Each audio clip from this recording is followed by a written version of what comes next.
so excited. My name is Marietta, and I am here for the RISEC Northern Compass segment. And I am so excited.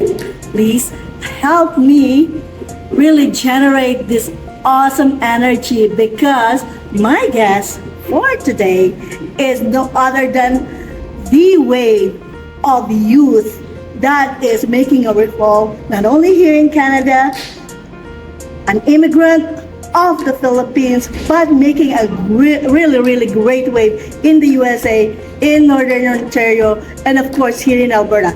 Ladies and gentlemen, please help me welcome no other than Nikko Hinayo. That was so wonderful. I love that. Thank you so much. Hi.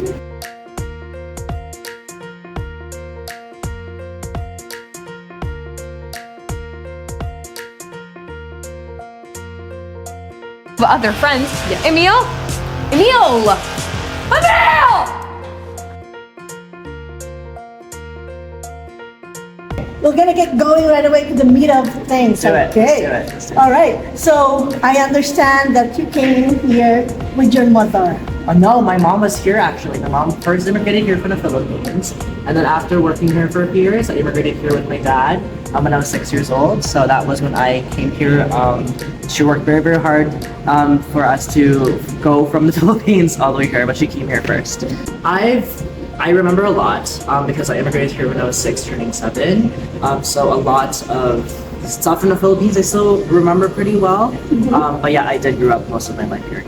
Oh my gosh, I feel like having 2 immigrant parents is so wonderful, because it teaches you a lot about like hardship and, you know, working hard for like to get what you want to get out of life. So they've definitely taught me a lot about working hard for what you want to do in life, and really instilled that like also instilled a lot of Filipino cultures within our family as well. So a lot of those traditions are still alive and well, which I'm very thankful for. The one thing I am trying to regain and relearn is learn Tagalog again, because when I was in the Philippines, I learned how to like speak it fluently. But ever since I came to Canada, I was bullied a lot because of my accent and stuff like that. So I tried to stop it when I was very young, and I guess that translated as I grew up. But very recently, been very passionate about reconnecting with my Filipino identity, and having 2 immigrant parents is really helpful with that. Nico's just a silly guy. I've said this a lot, but I feel like, again, I've always been very dramatic from a very young age. And I found myself going back to just like movies and musicals and like and music to find, and I found comfort and peace knowing that those things exist for me. So a lot of where I came from, or where I started, came from those interests, special interests I had growing up. And I'm very lucky to have parents that helped enhance that at like a very young age. And yeah, now I'm here doing the thing, expanding my artistry as best I can. I feel like it's just getting to play pretend, I think, is like the big part of it, like getting to play a different character, especially with film and TV. It's very different than like theater, but still, you know, has that same sense of, you know, like acting and like being able to just play pretend and like get to do that with your artistry and stuff like that that I really love.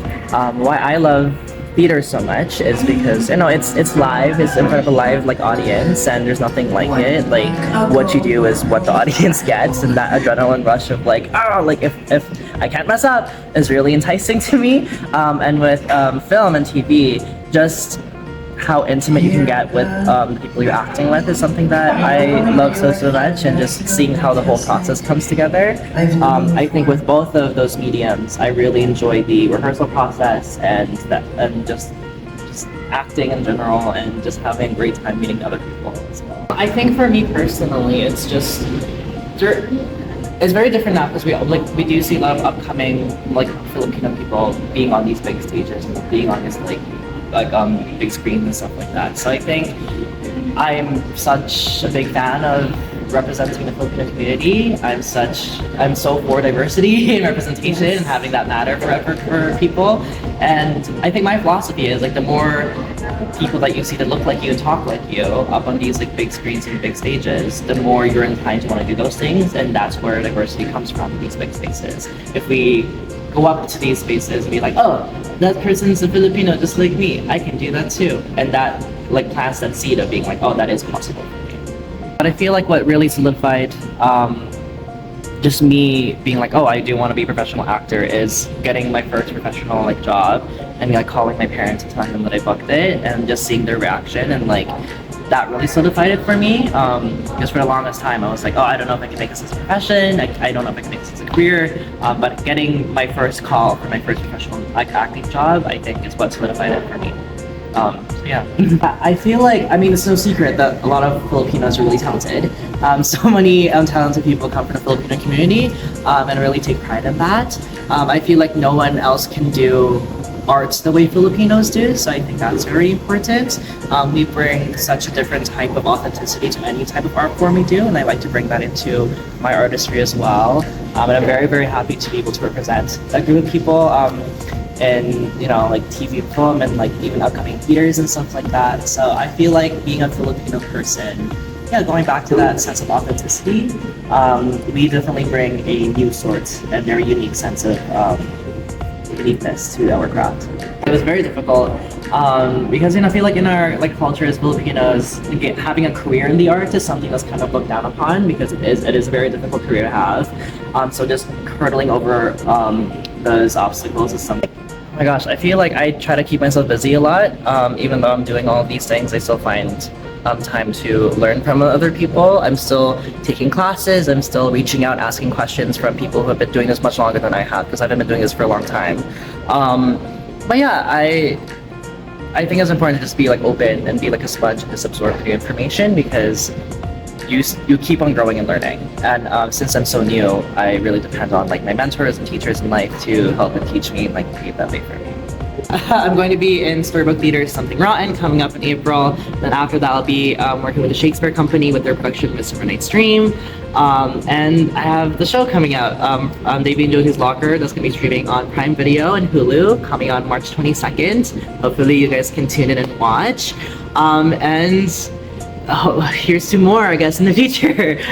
I'm beyond proud of seeing an immigrant really thriving very well in this environment, in the platform that you chose. So we will be putting in our YouTube channel the links where you can be able to access, so that you can see the shows that we have, and you can even follow Nikko. So what are your platforms? Oh my Nikko? gosh, I mainly use Instagram. So my Instagram is at Nikko Hinayo. That's NIKKOHINAYO.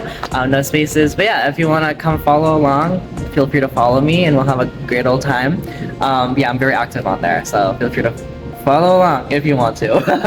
So we'll be also putting that in our interview and then the channel, so that everyone, if you wanted to know more about Nikko, and maybe you can chat a little bit with Nikko on how he did it and how he'll be a mentor probably in a lot of youth in the acting or in the theater or whatever your endeavors are. We will include that. So in conclusion, Nikko, what can we be able as a takeaway? What can you tell the youth of today and tomorrow to be able to also not only overcome the challenges, but triumphantly do what Nikko has done? Yeah, I mean, it's very cheesy, but if I can do it, you can do it. I mean, like I was just a little kid from like a little provincial town in the Philippines, and then I came to Calgary and immigrated here, and now I'm here. I've worked very hard, so I feel like if I can do it, so can you. If you have the right like work ethic and like you really put the work in, then you can do whatever you put your mind to.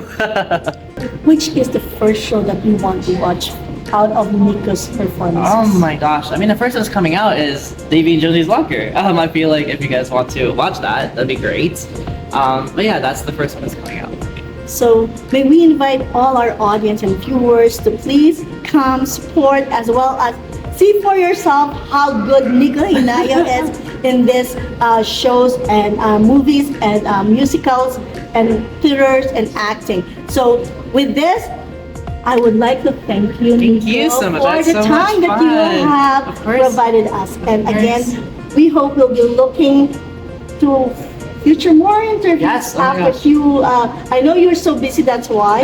But after all of this, the hustle and bustle of your acting, Yeah. maybe we can have a follow-up interview Oh my on gosh, yeah. how our things are going with a great immigrant who made it sure that you'll make it here in Canada. So what he's saying is if he can do it, you can do too. This is So true. with this, we want to say again, thank you very much. This is another RISEC Foundation, Community Foundation production with Northern Compass and Marietta Pangan. We'll see you next time.